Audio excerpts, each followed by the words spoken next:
the people of Kenya have come to say, we do not like what you're planning. Analysts criticized Ndung'u's tenure, noting his role in the controversial Finance Bill 2024 and previous scrutiny during his time as Central Bank of Kenya governor. If Finance Bill is something to go by, that office failed. Can we say that?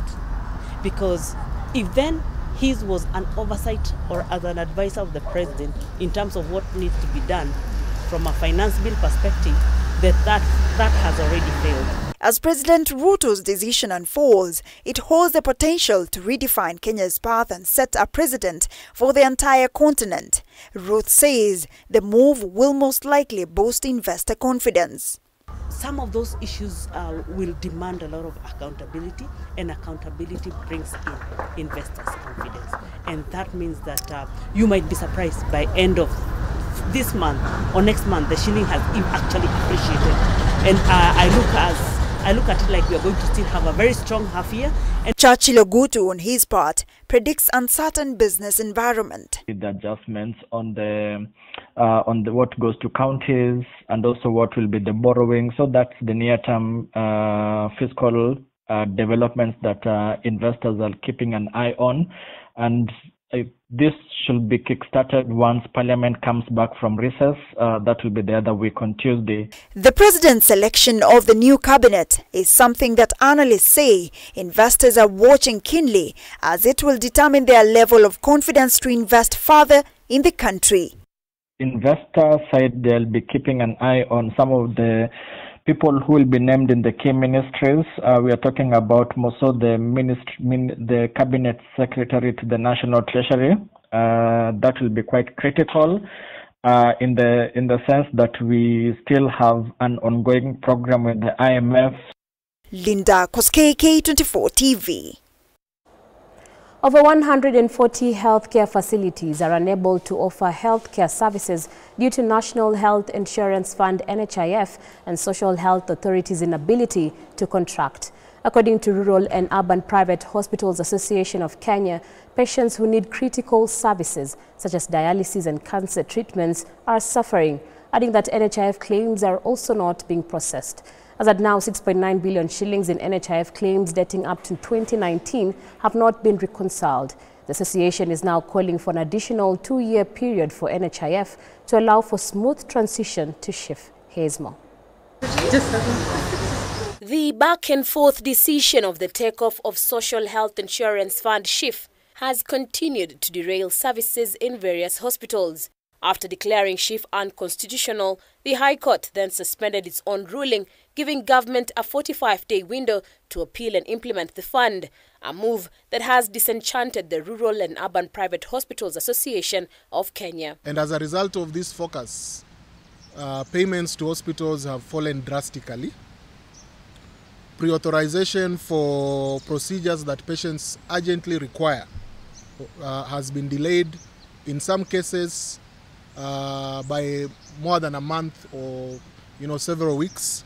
So we are talking about patients who are in dire need of surgery, patients who are in dire need of dialysis. According to them, over 140 healthcare facilities are unable to offer healthcare due to SHIF's and National Health Insurance Fund (NHIF's) inability to contract. Now, when you ask, okay, can we get a contract? SHA board says not us.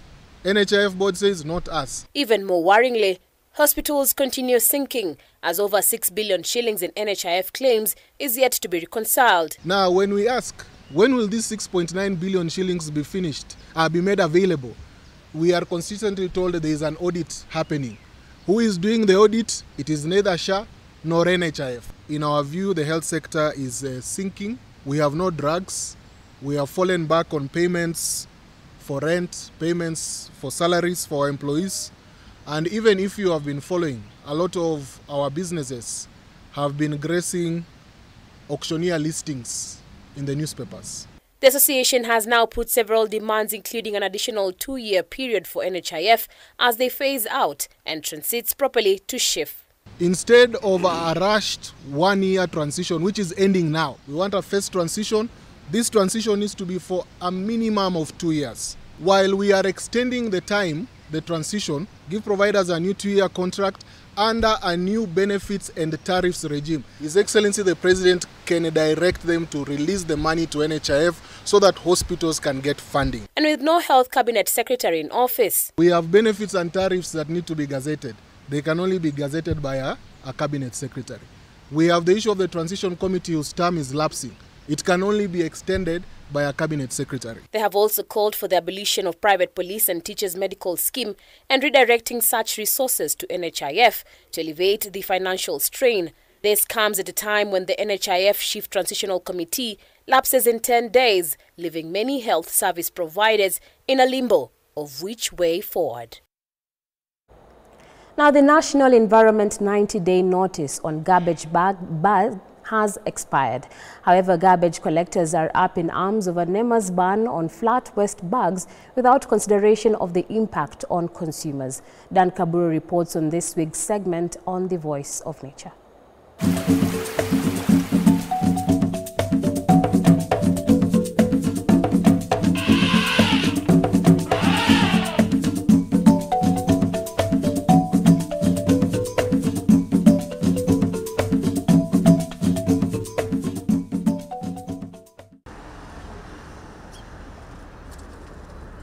At this Kariobangi Southwest Sorting Center, it is a beehive of activity.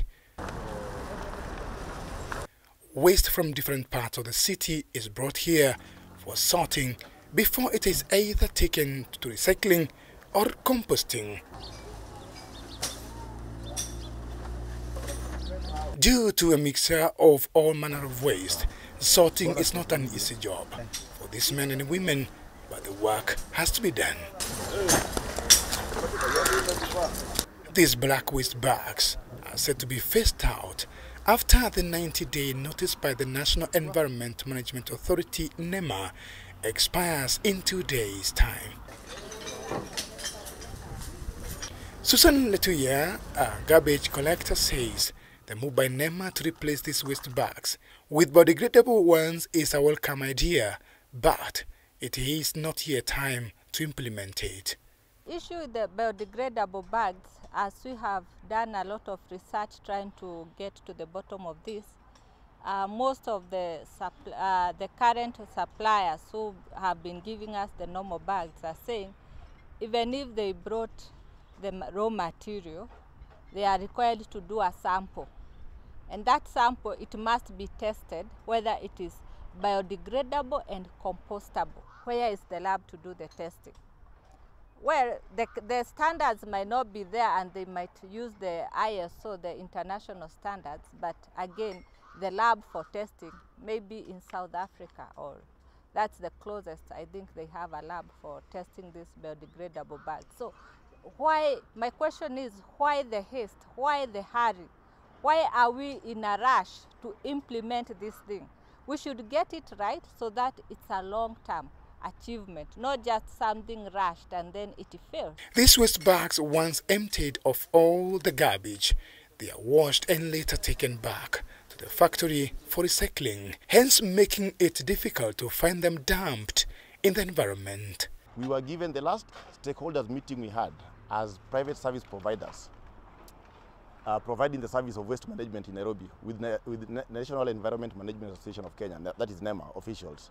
We were discussing on the color codes. Which color will go for organic waste, which color will go for the dry waste. Actually, we were told they are going to have them in 2 streams, dry and wet, which now wet represents the organic waste. All of a sudden, I think there was a memo or a notice that came up in less than 2 months after our stakeholders meeting. And we were told we have to, the notice was there, and it was elapsing in 3 months' time. It was a 90-day notice. Letuya says NEMA has not considered having the biodegradable bags manufactured locally to cushion the consumers, as they will be imported into the country by one supplier. These bags are not made locally, so they are being imported. Currently, we only know of one importer who is doing that work, and he's the one with every stock. So that seems like a monopoly, and you cannot be guaranteed of the best prices because there's no competition. I would say NEMA would have done this in a better way by first establishing the manufacturing component locally, so that they only bring raw materials. And even farmers, because the bags are made of cassavas, they could have recruited farmers to start farming cassava in big volumes, because that is the main component. By now, I should be seeing a lot of public awareness in our TV stations, in the social media, everywhere, like everybody should be talking about it, which is not happening. Now we've been given a very daunting task, going back to our clients and training them again on the basics of segregation. But the big hindrance is now the price of this biodegradable bag. According to the garbage collectors, the move by NEMA to issue a notice without proper planning on the transition could end up failing, leading to the more litter finding its way into the environment. When you go to NEMA, NEMA tells you it's KEBS. You go to KEBS, KEBS tells you it's NEMA. So in this case, even with them, they're also in a confusional mood. They even don't understand what they're supposed to deliver to us as the main direct agent to the customers. After having done some groundwork, the bag is taking 6 months to biodegrade. So definitely we are going back to the landfill, which means if these members alone take their waste for today, and each truck has maybe like 10,000 bags. So by the time today's waste is degrades, I mean the bags degrade, it will be in December. And we are taking bags every single day, and we have 100 companies. Each truck is full per day. So those are the things that we want NEMA to first of all understand. And then when it makes sense to them, I believe it will make sense to us. Looking at this waste segregation site, there's a big challenge of foil paper, which together with other forms of waste that is not recyclable, should be given a priority by NEMA. There are so many products, and these manufacturers have subscribed to the PROs, but we are not seeing the effect. Today, if you go to the Nairobi River, to Ngong River, you'll see all those waste from factories being dumped there. And the take-back mechanism is very slow. I would say for NEMA, in the case of biodegradable bags, it's a very good idea. We support it 100%, but the way it's being rolled out is the problem. We feel that this is not an emergency. It doesn't need to be rushed, because the flat bags that we are using, we already have a take-back mechanism that our pickers and segregators at the dump site empty them and wash them, and they go back to recycling. The solution, what we will suggest is KEBS needs to come up with standards. NEMA needs to slow down on this implementation so that proper structures are put in place. Standards for getting the right material for the biodegradable bag, and again giving us some time, giving the country time to establish MRFs. You can imagine you have 47 counties in Kenya. We need 47 MRFs at least, so that at least all this garbage taken to the MRF after sorting. So no truck should lead straight to the dump site. Our efforts to speak to NEMA up to the time of going on air to respond to the notice and issues raised by waste pickers were unsuccessful.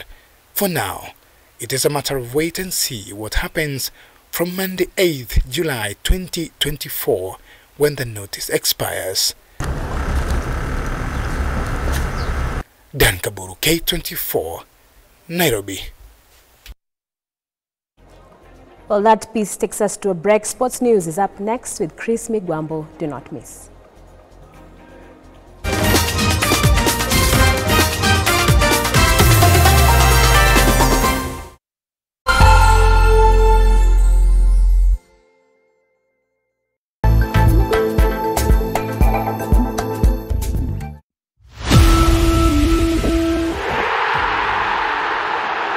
Sunday at 10 p.m. English football meets Spanish football in a clash of titans.